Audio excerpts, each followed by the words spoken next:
오늘은 하나님의 축복을 담는 그릇, 겸손이라는 제목으로 하나님 말씀을 증거하겠습니다. 우리 기억할 것은 하나님은 우리의 성품에 관심이 많죠.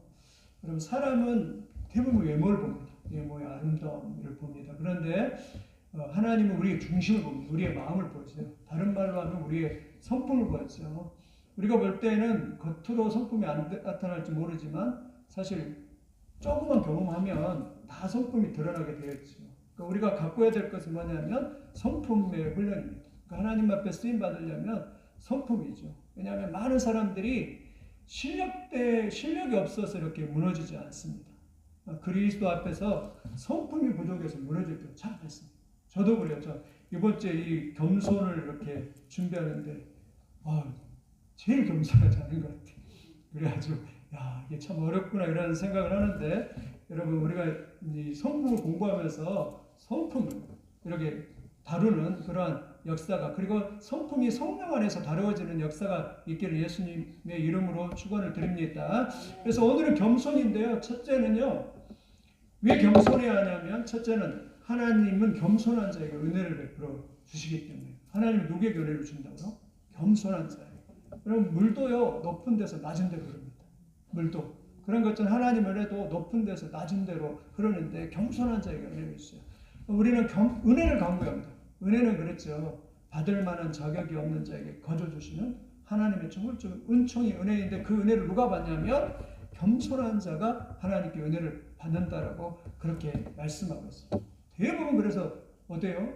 성경에도 신약 성경에도 보면 교만했던 바리새인과 서기관도 은혜 못 받습니다. 근데 겸손하게 해서 백부장이지만 예수님 와서 예수님 나는 감당을 못합니다. 그런데 예수님께서 나에게 은혜를 주시고 했던 그러면 은총을 받는 걸 이렇게 볼 수가 있습니다. 야고보서 4장 6절 한번 같이 읽어보겠습니다. 시작. 그러나 더욱 큰 은혜를 주시나니 그러므로 일렀으되 하나님이 교만한 자를 물리치시고 겸손한 자에게 은혜를 주십니다. 누구를 물리친다고요? 교만한 자를 물리치고 누구에게 은혜를 주신다고요? 겸손한 자에게 은혜를 주십니다. 겸손은 하나님의 축복을 은혜를 받는 그릇이에요. 그래서 항상 하나님 앞에 겸손해야 합니다. 우리가 아무것도 아니다라는 인식을 해야 돼요. 하나님 나는 아무것도 아니고 그리고 하나님의 은혜가 필요합니다 하고 겸손하게 하나님 앞에 나갈 때 은혜를 받는 역사가 있는 줄 믿습니다. 두 번째는 겸손한 자를 하나님이 높여주세요. 겸손하면 하나님께서 존귀하게 해주십니다. 이게 참 놀랍습니다. 겸손한 사람들이 결국 높아지더라고요. 저도 봅니다. 교만할 때 항상 무너져요. 교만할 때. 겸손하면요 하나님께서 그를 이렇게 굉장히 존귀하게 여겨줍니다. 근데 교만하면 언제나 패망하고 교만하면 목회자들도 보면 제가 아는 어떤 이제 우리 대한민국에도 목회자들도 보면 교만할 때 이렇게 탁 무너지는 것 같아요.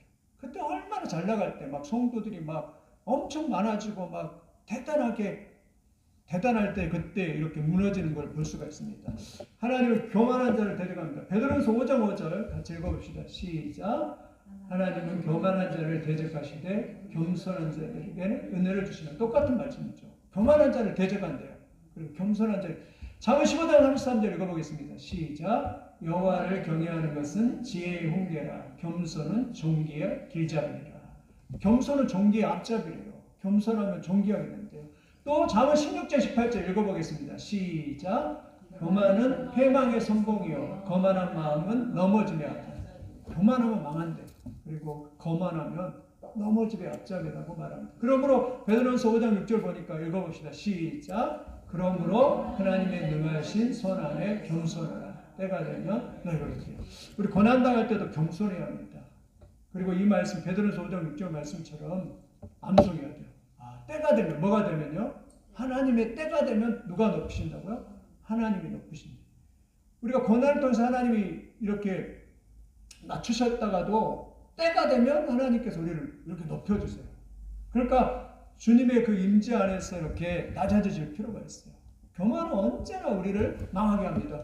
우리가 잘 알고 있는 것처럼 사울이 그러잖아요. 사울이 왕이 될 때 얼마나 보면 사무엘이한테 이렇게 말하잖아요. 나는 베냐민 지파 중에 가장 작은 자입니다 라고 사울이 고백하잖아요. 근데 나중에 왕이 되니까 이제 완전히 얼굴을 뒤바뀌었어요. 나중에 그가 그렇게 교만해가지고 결국 하나님께서 피하시는 것을 볼 수가 있습니다. 여러분 겸손하는 역사가 있기를 예수님의 이름으로 축원을 드립니다. 세 번째는 겸손한 자에게 지혜와 평안입니다. 임합니다. 뭐가 임한다고요? 지혜입니다. 살아보니까 참 지혜가 소중한 거예요. 저도요 참 이 잠언에 그러잖아요. 미련을 벗겨지가 미련이 벗겨져야 되는데 미련이 벗겨지기가 쉽지 않다는 것이. 겸손한 자에게 지혜를 하나님께서 주니 왜 하나님께서 겸손한 자에게 지혜를 주시오? 교만한 자는요 자기의 부족을 몰라요. 자기를 모릅니다. 그리고 자기는 다 안다라고 그렇게 생각합니다. 근데 겸손한 사람은 어떠해요? 늘 자기가 부족하다는 걸 알아요. 그래서 늘 부족하기 때문에 노력하고 늘 부족하기 때문에 열심히 이렇게 하려고 하기 때문에 여러분 겸손한 자에게는 지혜가 임하거든요. 그뿐만 아니라 겸손하면 평안합니다. 여러분 한번 교만해 보세요. 내가 교회 생활할 때도 또 다른 데서 또 할 때도 마음이 교만하면 여러분 어때요? 되게 불편합니다. 근데 내가 아무것도 아닙니다 하면서 내가 자기를 낮추고 다른 사람을 높여주고 성경에도 그러잖아요. 다른 사람을 높여주고 그러면 겸손하면 마음이 평안합니다. 그러니까 겸손한 사람에게 뭐가 임해요? 지혜가 임하고 겸손한 사람에게 평안이 임한다라고 그렇게 말씀하고 있어요. 겸손해야 합니다. 하나님 나는 잘 모릅니다. 나는 미련합니다. 지혜를 주시고 성령을 부어주셔서 하고 겸손해야 돼요. 주의를 할 때도. 마치 자기가 막 대단한 것처럼 앞에 섰을 때에도 막 앞에 찬양 인도로 하거나 앞에 설교를 할 때 막 자기가 막 대단한 것처럼 그렇게 하는 것이 아니라 늘 우리는 하나님의 그 축복의 통로일 통로. 나를 이렇게 거쳐가는 통로일 뿐이지 내가 막 제가 들어봤어요. 우리 노래하는 막 파파로치 같이 그런 대단한 사람 지난번에 이렇게 그 음주운전했던 그 사람 그 찬양을 들어봤어요. 제 개인적인 주관적인 생각이지만 찬양이 별로 찬양하지 않아요. 영성을 느낄 수가 없었어. 노래는 세계적인 가수여가지고 노래를 잘하는데 그 찬양 속에서 그렇게 영감이 느껴지지는 않더라고요. 그러니까 우리가 마찬가지 주의를 할 때도 우리는 하나님의 통로일 뿐이고 나를 통해서 하나님 써주십시오 하면서 이렇게 기도하면서 하는 거고 목회자도 마찬가지고 앞에서 할 때도 주님의 통로일 뿐이고 나는 주님의 도구일 뿐이고 나를 쓰시는 분은 하나님이고 그분에 붙들렸을 때 도구로서 역할을 하는 거지 겸손하게 쓰임을 받는 거지 교만해지면 안 됩니다. 어떤 사람 그래 마치 자기가 막 성령의 은사와 능력을 다 줄 것처럼 이렇게 하는 사람들이 있어요. 굉장히 교만입니다. 그게 아니에요. 나를 통로로 통해서 이렇게 하나님이 주시는 거죠. 여러분 그래서 절대 교만하면 안 됩니다. 잠언 11장 2절 한번 같이 읽어봅시다. 시작. 교만이 오면 욕도 오거니와 겸손한 자에게는 지혜가 있느니라. 반드시 교만이 뭐가 온다고요? 욕이 온다. 그리고 겸손한 자에게 지혜가 옵니다. 여러분 겸손해서 지혜와 평안을 얻는 역사가 있기를 예수님의 이름으로 축원을 드립니다. 그 다음 네 번째는 겸손한 자에게 뭐가 주어져요? 중요한 일을 하나님께서 맡깁니다. 하나님 앞에 쓰임 받으려면 결국 뭐 해야 돼요? 겸손해요. 교만하면요 쓰임을 받지 못해요. 왜? 교만하면 다 허물거든요. 교만하면 거기서요 트러블 메이커가 되거든요. 겸손하면 어때죠? 겸손하면 항상 다른 사람과 연합 가운데서 하나가 되기 때문에 서로 보듬고도 하나가 되기 때문에 겸손하면 뭐예요? 그 공동체를 이렇게 세우는 사람이 이렇게 되는 것을 이렇게 볼 수가 있어요. 그래서 하나님은 어떤 사람을 쓰신다고요? 겸손한 사람을 씁니다. 이런 쓰임받는 역사가 있기를 예수님의 이름으로 축원을 드립니다. 저도 느헤미야를 말씀을 준비하는데 느헤미야가 생각나더라고요. 겸손하니까 하나님을 쓰시더라고요. 느헤미야가 수상궁에 그 당시 가장 강대국이었던 그 수상궁에 대통령 비서실장 즉 왕의 그 신하잖아요. 총 비서실장과 같은 사람이잖아요. 술 맡던 관할자는 뭐냐면 누가 독살할지 모르니까 그냥 술을 검사하는 사람이잖아요. 그런 대단한 능력자가 어느 날 자기 친척 하나니가 그냥 예루살렘 성이 황폐해졌다 이렇게 했을 때 여러분 어떻게 하겠어요? 그냥 그 자리에 가만히 있으면 그냥 할렐루야 막 따뜻한 안방에서 그냥 따뜻한 침대에서 그냥 잠자고 편안하게 살 거 아니에요. 노후가 보장되고 그럴 거 아니에요. 그리고 연금 나와서 그렇게 살 거 아니에요. 그 느헤미야가. 그런데 그 말을 듣고 수일 동안 울면서 느헤미야가 겸손하게 이제 나중에 누가 갈고 했을 때 자기를 보내달라 해가지고 느헤미야가 그 성벽을 지으러 그 땅에 가잖아요. 그 땅에 가면서 온갖 고난과 음해와 살인까지 죽이려고 하는 그런 고통을 당하면서 그렇게 하나님 앞에 쓰임 받았던 것은 그가 이렇게 겸손한 그러한 것을 이렇게 볼 수가 있습니다. 우리가 언제나 그래요. 어디에 가든지 내가 여기서 일하든지 밖에 가든지 가정이든 어디 가든지 겸손한 자를 하나님께서 이렇게 쓰시는 역사가 있은 줄 믿습니다. 겸손하지 않으면 잘 받지를 않더라고요. 네. 우리 아이들 이렇게 보면 키우다 보면 어렸을 때는 그렇게 말씀을 잘 들어요. 이제 조금 나이가 먹으니까 잘 받지를 않아요. 이제. 네. 교회도 마찬가지. 성도가 하나님의 말씀을 잘 받으면 겸손한 겁니다. 근데 잘 받지 않으면 이게 이제 안 되는 거 안 돼. 그래서 여러분 겸손해서 하나님의 말씀을 잡고 하나님 앞에 쓰임받는 그런 역사를 있기를 예수님의 이름으로 축원드립니다. 예수님도 마찬가지죠. 예수님을 가리켜서 겸손의 왕이라 하잖아요. 예수님은 오셔서 늘 사람들을 무너진 곳을 회복하고 다니고 사랑이 없는 곳에 사랑을 심고 다니고 그리고 부족한 것을 이렇게 막 채우고 다니고 하나님의 일을 감당하는 그러한 겸손의 주님 모습. 주님이 제자들이 그랬잖아요. 제자들을 발을 씻겨주면서 너희도 이와 같이 하라 하면서 겸손의 본까지 보여주면서 주님께서 이렇게 중요한 일을 맡기시는 그러한 모습을 이렇게 볼 수 있습니다. 겸손한 자를 하나님 앞에 쓰임을 받게 될 줄 믿습니다. 다섯 번째, 겸손한 자에게는 하나님의 깨달음을 주십니다. 은혜 중에 굉장히 소중한 은혜가 무슨 은혜라고요? 깨달음. 어떤 깨달음이요? 말씀을 읽고 깨달은 거예요. 말씀이 있는데 그 말씀이 다 깨달아지는 거예요. 예? 이게 최고의 축복이에요.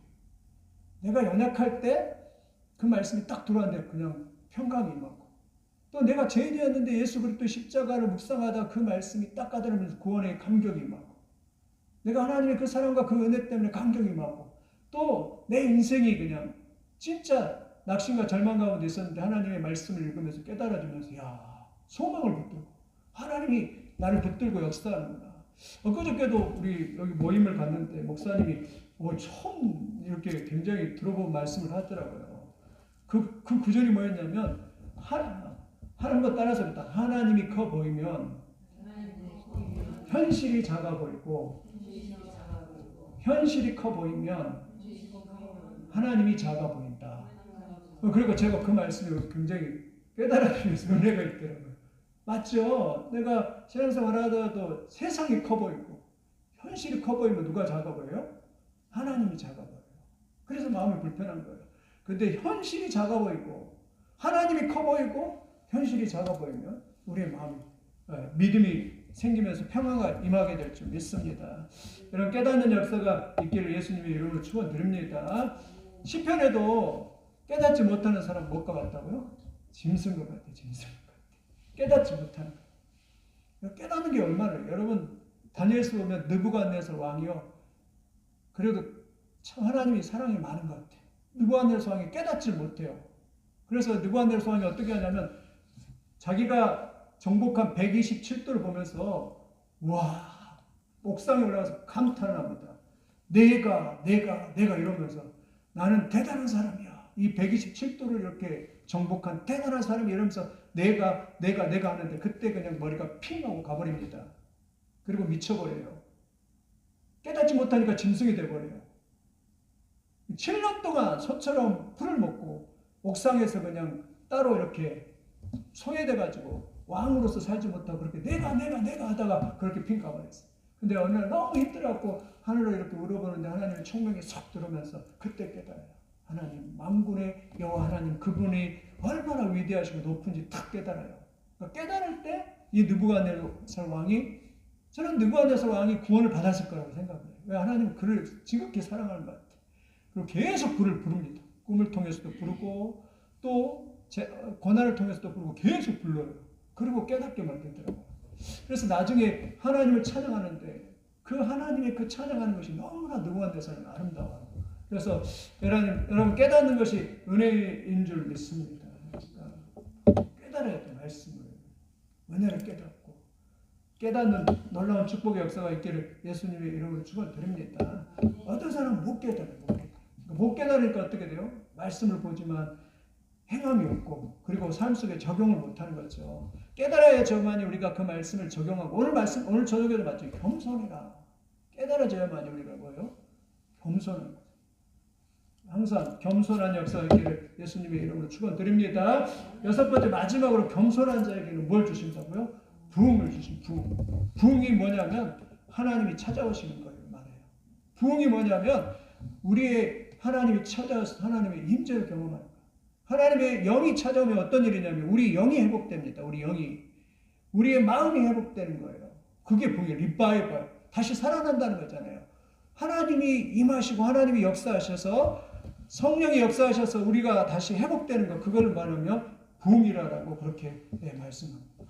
그러면 어때요? 겸손할 때 부흥이 우리 마음이 회복돼요. 위축되고 좌절하다가도 막 회복돼서 막 신이 나고 그리고 소망이 넘치고 막 뭔가를 다 할 수 있고 그런 부흥의 역사가 있는 것이. 여러분 하나님이 찾아와서 부흥을 경험하는 역사가 있기를 예수님의 이름으로 축원드립니다요. 어느 때요? 겸손할 때. 역대하 7장 14절 같이 읽어보겠습니다. 시작. 내 이름으로 일컫는 내 백성이 그들의 악한 길에서 떠나 스스로 낮추고 기도하여 내 얼굴을 찾으면 내가 하늘에서 듣고 그들의 죄를 사하고 그들의 땅을 고칠지라. 설령 죄를 범할지라도 겸비하여서 나를 낮추고 내 백성이 그 악한 길에서 떠나고 스스로 낮추고 기도하여서 하나님의 얼굴을 찾으면 하늘에서 듣고 그 죄를 사하고 그 땅을 고칠 것이라고. 참 성경을 보면 구약성경 특히 보면 하나님의 은혜가 너무 많은 것 같아요. 그럼 아합과 같은 악한 왕이 어디 있습니까? 근데 아합이요 선지자가 이제 죽인다고 그러니까 아이고 하면서 아합이 회개를 합니다. 일시적으로. 그러니까 하나님이 또 그거 불쌍히 여겨가지고 겸손하다고 그를 용서해주고 있는 그런 장면을 여러분 그 열왕기에 읽어보면 그런 이야기가 나오는데 참 하나님은 은혜가 많으신 것 같아요. 자기 백성이 겸비하니까 그냥 용서하시고 있는 그런 모습을 이렇게 볼 수가 있습니다. 여러분 이 하나님의 놀라운 부흥을 체험하는 역사가 있기를 예수님의 이름으로 축원을 드립니다. 그러면 성경이 말하는 겸손은 뭐냐? 첫째는 하나님을 경외하는 것입니다. 뭐라고요? 하나님을 경외하는 것이. 그럼 교만한 자는 절대 하나님 찾지 않습니다. 교만한 자는요 하나님이 없이도 살 수 있다고 생각하기 때문에 하나님께 오지 않아요. 그래서 14편 1절에 어리석은 자는 그 마음에 이르기를 하나님이 없다고 그렇게 말합니다. 그러나 겸손한 자는요 자기가 자기대로 합니다. 자기가 얼마나 연약한 존재인지 알고 하나님의 도움 없이는 살 수 없다는 것을 압니다. 그래서요 겸손한 자는 뭐예요? 하나님께로 오는 것이. 여러분도 하나님께로 오는 게 감사한데 수요일날 하나님께 오는 것이. 겸손한 자는 에녹과 같은 사람입니다. 에녹은요 300년 동안 하나님과 이렇게 동행하면서 평생을 하나님과 이렇게 동행하면서 연합된 삶을 이렇게 사는 것이. 그게 순종하는 삶이고 겸손한 자의 삶인 줄 믿습니다. 어떤 사람은 너무 교만해요. 그래서 하나님을 믿을 바에야 내 주먹을 믿으라 이런 사람인데 주먹도 별 볼 일 없으면서 그런 사람이 있는데 여러분 항상 겸손하여서 하나님을 경외하는 삶이 되기를 예수님의 이름으로 축원드립니다. 둘째는 성경이 말하는 겸손은 자기를 낮추는 것이에요. 자기를 낮추는 것입니다. 자기의 보잘것없음을 하나님 앞에 내가 아무것도 아님을 인정하는 것입니다. 나는 하나님의 없이는 살 수 없음을 인정하고 나는 하나님 앞에 피조물, 하나님의 도움 없이는 살 수 없는 존재이지 말고 자기를 낮추는 것입니다. 그리고 자기를 철저하게 복종시키는 그리스도께 복종시켜요. 자기 의지를 꺾어버려요. 내 의지를 따라서 하나님의 말씀을 대적하는 것이 아니라 자기 의지를 꺾어서 그리스도께 복종하는 것이 겸손입니다. 아직도 저도 그렇고 여러분도 그렇죠. 그리스도 앞에 온전하게 복종하는 것이 잘 안 되죠. 그런데 겸손함만이 온전하게 자기를 낮춰서 복종하는 것이 꺾어져야 됩니다. 사도행전에도 사도 바울이 부활하신 예수님이 나는 내가 핍박하는 예수를 할 때 그냥 말에서 툭 떨어지면서 완전히 꺾어졌잖아요. 그러면서 그가 예수님을 나는 사도 중에 가장 작은 자이고 나는 죄인 중에 개수라이면서 자기를 철저하게 그리스도께 복종하고 있는 그러한 것이 이렇게 자기를 낮추는 것이 지혜 중에 지혜이고 자기를 낮추는 것이 이렇게 성경에 말하는 겸손인 줄 믿습니다. 오늘 본문에도 그래요. 오늘 본문에도 예수님이 2장 8절에 이렇게 말해요. 사람의 모양으로 나타나사 자기를 낮추시고 죽기까지 복종하셨으니 그 십자가에 죽으십니다. 낮추는 것은 완전히 죽는 겁니다. 자기가 죽는 거예요. 자기 자아가 죽는 거예요. 그리고 자기가 없는 거예요. 우리가 교회 봉사할 때도 주일할 때도 마찬가지예요. 자기가 살아있으면 조금만 기분 나쁘면 그냥 왜 자기를 인정해주지 않냐라고 그렇게 말을 합니다. 근데 자기가 죽으면 좀 자기가 다른 사람이 나를 어떻게 말을 하든 다른 사람이 어떻게 하든 생각하지 않습니다. 그러면서 그게 뭐 별로 중요하지 않아요. 사도 바울도 그랬잖아요. 남이 그렇게 평가하는 거 중요하지 않다. 중요한 것은 하나님이 나를 어떻게 평가하느냐 그게 중요하다라고 그렇게 말을 했잖아요. 그래서 자기를 철저하게 복종시키는 거죠.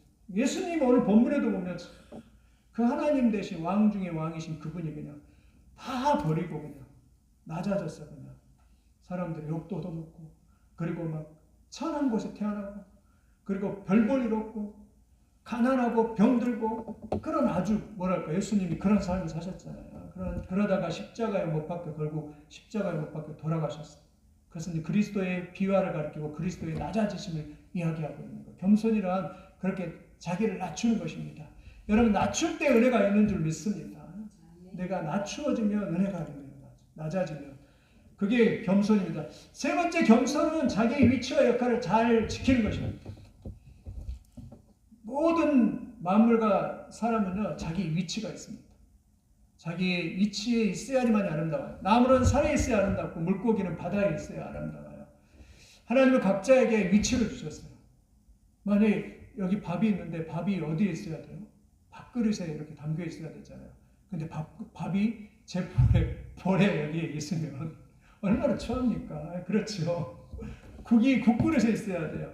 근데 국이 상에 흘러있거나 땅바닥에 떨어졌으면 아름답지 않은 것처럼 사람도 마찬가지예요. 사람도 자기 위치에 있어야만이 아름답습니다. 여러 가지 수요일날 이렇게 여기 있어야 성도들은 어때야 돼요? 주님의 교회에 있어야지만이 아름다운 거예요. 그래야지 은혜를 받잖아요. 오늘 이렇게 나오니까 은혜를 받잖아요. 예, 성도가 근데 저기 저 강남 나이트클럽에 가 있고 저기 이태원에 할론데이 한다고 거기 가 있고 이러면은 그건 제 위치에 있는 것이 아니잖아요. 여러분 우리의 위치를 알고 위치를 잘 지킬 예수님의 이름으로 축원드립니다. 이사야 14장 그랬죠. 사탄이 왜 떨어졌느냐? 사탄은요 자기 위치를 최초로 자기 위치를 떠난 자가 자기 위치를 교만하여서 하나님과 같이 높아지려다가 떠난 자가 사탄이라고 그렇게 말합니다. 그래서요 C.S. 루이스가 재밌는 말을 했어요. 가장 핵심적인 악, 가장 궁극적인 악은 뭐라고요? 교만입니다. 성경의 가장 핵심적인 궁극적인 악이 뭐냐면 교만이에요. 하나님을 대적하는 성적 부정이나 분노나 탐욕이나 술 취함보다 이 악에 비해 세 발에 피대요. 그런 거는 세 발에 피대요. 재미있는 표현을 해야 돼요. 악마는 바로 이 교만 때문에 뭐가 되었다고요? 악마가 되었다. 악마는 이 바로 교만 때문에 악마가 되었다. 교만은 온갖 다른 악을 이어진다. 다른 악으로 이어진다. 교만한 것 때문에 다른 악으로 계속 이어지. 교만한 것 때문에 사건사고가 많다라는 그렇게 C.S. 루이스는 재밌게 이렇게 표현했는데 여러분 자기 위치를 잘 지킬. 성경에서도 보면 제일 자기 위치를 제일 잘 지킨 사람이 세리완인 것 같아요. 세리완이 영성이 대단하잖아요. 광야에서 말씀을 전하니까 사람들이 회개하고 막 침례를 받고 이러니까 세리완 보니까 사람들이 감동해가지고 야, 너 그리스도가 아니니? 이러면서 사람들이 당신은 그리스도 아닙니까? 이렇게 물어봅니다. 그럼 여러분 같으면 어떻게 했어요? 이야 사람들이 나를 알아주네. 그래 맞아 내가 그리스도야 했잖아요. 이만희 교주같이 신천지같이 그럴 수 있는데 세리완은 이렇게 말합니다. 손살을 치면서 나는 그리스도가 아니라고. 나는 내 뒤에 오시는 그 주님에 비하면 그 신발끈도 풀기에 나는 감당할 수 못한 그런 아주 천하가 낮은 사람이다. 신발끈도 풀 수 없는 사람이라고 그러면서 자기를 낮춥니다. 그뿐만 아니라 예수님을 소개하면서 예수님을 저는 가장 정확하게 봤던 사람이 세리완이라고 생각하는데 세상 죄를 지고 가는 하나님의 어린 양이다. 그러면서 자기의 제자들에게 그렇게 말하니까 자기의 제자들이 안드레나 이런 사람이 베드로나 이런 사람이 세리완의 제자였을 가능성이 없잖아요. 나중에 그는 이렇게 말합니다. 그는 흥하여야 하겠고 나는 쇠하여야 하리라. 세상에 세례요한이 이렇게 겸손해요. 자기의 자기됨을 정확하게 알고 있는 거예요. 내가 아무것도 아니고 그리스도 안에서 나는 주의 길을 예비하기 위해서 광야에 외치는 그 소리에 불과한 사람이다 이러면서 자기를 이렇게 낮추고 있는 그러한 자기 위치를 지키고 있는 그런 세례요한의 그런 모습을 볼 수 있어요. 참 멋있죠. 나는 아무것도 아니고 그리고 오직 그리스도만 높여주고 오직 하나님만 높여주고 그리고 나는 낮아져서 내 이름이 촛불과 같이 그냥 천독과 같이 녹아진다 할지라도 나는 아무것도 아니다 할지라도 주님만 높아진다면 나는 그것으로 만족하고 그것으로 기뻐하겠습니다를 했던 사람이 세례요한입니다. 우리도 그래야 돼요. 나는 아무것도 아니죠. 우리가 천국 가서도 그랬죠. 주님 앞에 가서도 나는 아무것도 아니고 오직 주님만이 높임을 받으시고 오직 주님만이 영광을 받으셔야 합니다. 그분의 이름만이 높임을 받아야 됩니다. 오직 예수 할 수 있는 그런 축복의 역사가 있기를 예수님의 이름으로 축원을 드립니다. 넷째, 마지막으로 자신의 한계를 아는 거예요. 우리 인간에는 이중성이 있죠. 하나는 하나님의 형상대로 지음받아 무한한 가능성을 가졌습니다. 할렐루야. 우리는 무한하게 일을 할 수 있어요. 반면에 다른 하나는 인간은 한계를 가졌다는 것이 또 대단한 것 같지만 또 한계를 가진 우리 인간의 존재입니다. 그래서 우리는 하나님을 떠나서는 살 수 없어요. 왜? 한계적인 존재입니다. 겸손이라는 건 뭐냐면 자기의 한계를 아는 거예요. 내가 부족하다. 우리 다 경험하잖아요. 세상 살아가 봤지만 사실 내 뜻대로 되는 게 별로 없잖아요. 그래서 우리가 무릎 꿇는 거고 그래서 우리가 하나님 앞에 도우심을 구하는 것이고 그 한계 앞에 좌절하고 절망하는 것이 인간이잖아요. 그래서 하나님 앞에 도움을 구하고 기도를 하지 않습니까? 여러분 자신의 한계를 인정하고 그리고 하나님의 도움을 구하는 역사가 있기를 예수님의 이름으로 축원드립니다. 근데 꼭 교만한 사람이 나와요. 교만한 사람. 성경에 보면 헤롯이 사도행전 12장에 헤롯은 유대 왕이었죠. 헤롯이 왕복을 입고 사람들 앞에 연설을 합니다. 연설을 너무 잘했나? 잘하지 않았어요. 사람들이 아부하려고 그랬을 것 같아요. 사람들이 뭐라고 아부를 하냐면 야, 이거는 사람의 소리가 아니라 신의 소리다라고 사람들이 외칩니다. 신의 소리다라고 외칩니다. 그럼 여러분 어떻게 해야 돼요? 내가 아니라 하나님께 영광을 돌립니다. 이러든가 아니면 나는 별로 아닙니다. 이렇게 해야 되는데 헤롯이 그렇지 않았어요. 저희가 뿌듯하게 생각하면서 진짜 자기가 신의 소리다 그러니까 진짜로 잘한 줄 알고 그냥 목에 힘이 들어갔어요. 근데 여러분 놀랍게도 하나님이 그를 치시는데요. 성경이 이렇게 말합니다. 사도행전 12장 23절 보니까 헤롯이 영광을 하나님께 돌리지 아니하므로 주의 사자가 곧 친히 벌레에게 먹혀 죽으니까. 세상에 벌레에게 먹혀 죽었대요. 네? 그 영광 뭐라고 그 영광 하나님께 돌리지 않았다고 하나님께서 쳐가지고 벌레가 먹게 죽게 했다고. 하나님은요 교만을 무섭게 다릅니다. 교만한 자를 무섭게 다뤄요. 여러분 하나님 앞에 항상 겸손할 수 있기를 예수님의 이름으로 축원드립니다. 오늘 본문만 좀 정리를 하면 기가 막히죠. 우리에게 이렇게 말합니다. 너희 안에 이 마음을 품으라. 곧 그리스도 예수의 마음이. 우리가 품어야 할 마음은 예수의 마음이에요. 그는 근본 하나님의 본체이시고 하나님과 동등된 분이에요. 본체예요. 근데 하나님과 동등됨으로 자기를 보지 않는 거예요. 그리고 오히려 자기를 비워 종의 형체를 가지사 사람들과 같이 되셨고 사람의 모양으로 나타나서 자기를 낮추시고 죽기까지 복종하시니 그 십자가에 죽으셨습니다. 저는 이거 보면서 예수님 만약에 겸손하지 않았으면 십자가 못 져요. 구속의 역사를 이루지 못합니다. 겸손하지 않았으면. 예수님이 겸손하셨기 때문에 자기를 낮추셔서 죽기까지 복종하신 겸손하기 때문에 하나님의 뜻을 이루고 하나님의 의를 이룰 수 있는 것입니다. 우리도 마찬가지입니다. 주님을 섬기고 주님을 예배할 때 겸손하지 않으면 하나님의 뜻을 이루기가 어렵습니다. 그러니까 우리는 무조건적으로 영광을 다 하나님께 돌리면서 나는 아무것도 아니다라는 겸손이 이렇게 돼야 돼요. 그래서 좀 더 예수 잘 믿는다는 건 뭐예요? 더 겸손해지는 거예요. 그래서 나중에 사도 바울이 세상에 이렇게 고백하잖아요. 가면 갈수록 가을에 벼가 익을수록 머리를 숙이듯이 사도 바울도 가면 갈수록 겸손해져. 참 대단합니다. 처음에 이렇게 말한다. 나는 모든 사도 중에 가장 작은 자라 이렇게 고백해요. 나는 사도 중에 가장 작은 자다. 그 다음에 이렇게 고백한다. 나는 죄인 중에 개수이다. 그래서 고개도 못 들어요. 예, 하나님 앞에 나의 모습을 비춰보니까 너무나도 비천하고 너무나도 죄인된 자기를 보니까 사도 바울은 나는 죄인 중에 개수다 이러면서 하나님 앞에 완전히 자기를 복종시키고 그리고 겸손한 그의 그 성품을 이렇게 볼 수가 있습니다. 참 대단하죠. 사도 바울 겸손해졌어요. 나중에 그냥 말도 못하고 그냥 겸손한 거예요. 그냥. 그의 온유 그리고 그 겸손이 그에게 묻어 있어서 사도 바울이 그냥 이렇게 완전히 변하는 그러한 성품의 겸손의 사람이 이렇게 되는 것을 이렇게 볼 수가 있습니다.